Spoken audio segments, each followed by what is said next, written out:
events of today are pretty exciting. First in Washington, D.C. Secondly, in Houston. I want to read to you an email that I got just recently, about an hour ago, from the Director of Flight Operations in Houston, Paul Hill, Director of Mission Operations. Doug, the FFT crew compartment is on its way. I'm watching now as it's lifted off the cradle where it has sat for 30 years training all of America's astronauts on its way to being integrated into the flight support equipment to fly to Seattle.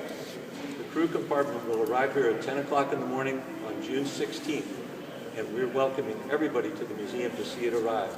It'll arrive in a spectacular airplane called the NASA Super Guppy, the only plane with a big enough cross-section to carry the full crew compartment inside, intact. You pull it up in front of the museum, you've got a gigantic crane that will reach in and pull the crew compartment out, carry it around here to the back of the building, bring it in through the door, have it on display, hopefully by the next day, which is Father's Day, June 17th. So everybody's invited back for that spectacular event, but we're pretty excited that between now and then, pieces are going to arrive by truck. And what's in front of me is the very first piece that arrived yesterday by truck from Houston.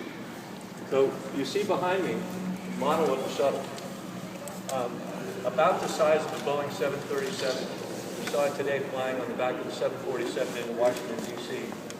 What we have here are the engine bells for the shuttle main engines, like back here. There are 3 main engines for the shuttle that operate up the external fuel tank, the big orange fuel tank that the shuttle carries, and they're powered for the first 8.5 minutes of flight. They carry the shuttle along with 2 booster rockets off the pad to orbit to 17,000 miles an hour in 8.5 minutes.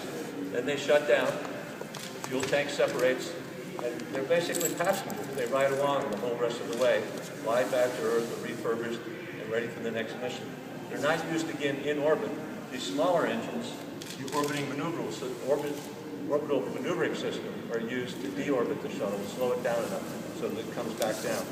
So these are the big, gigantic engines you see light up when the countdown gets to 0 and the shuttle goes to space. But I guess the main point in showing it to you like this today is to get a sense of the scale. So imagine that this whole piece is this little piece right here. And you're going to have a feeling of what the full fuselage frame will look like from here. It will be as high, obviously from the front to the back here, as high as the second beam up there that runs along the side wall.